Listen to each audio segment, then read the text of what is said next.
नमस्कार, TV news में आपका स्वागत है। कनाडा ने मौजूदा कूटनीतिक संकट के बीच फिर से ऐसी हरकत की है जिससे दोनों देशों के रिश्तों में और कड़वाहट आ सकती है।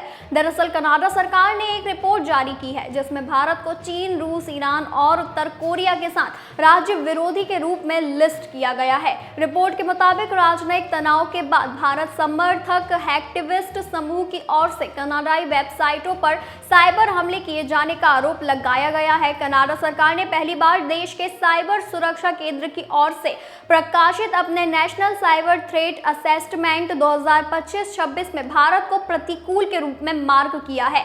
ये रिपोर्ट ऐसे समय में आई है जब ओटावा की ओर से नई दिल्ली पर कनाडा के अंदर सिख अलगाववादियों को निशाना बनाने वाले अभियानों में शामिल होने के आरोप कई बार लगाने से दोनों देशों के बीच कूटनीतिक संबंध चरमरा गए हैं। भारत ने हर बार कनाडा के आरोपों को बेतुका बताते हुए खारिज किया है।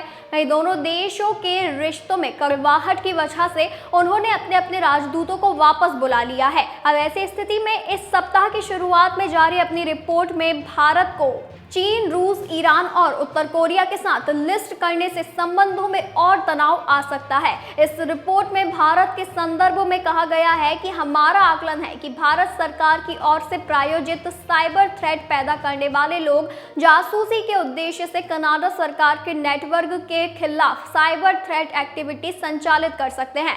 हमारा मानना है कि कनाडा और भारत के बीच आधिकारिक द्विपक्षीय संबंध कनाडा के खिलाफ भारत सरकार की ओर से प्रायोजित साइबर थ्रेट एक्टिविटी को बढ़ावा देते हैं।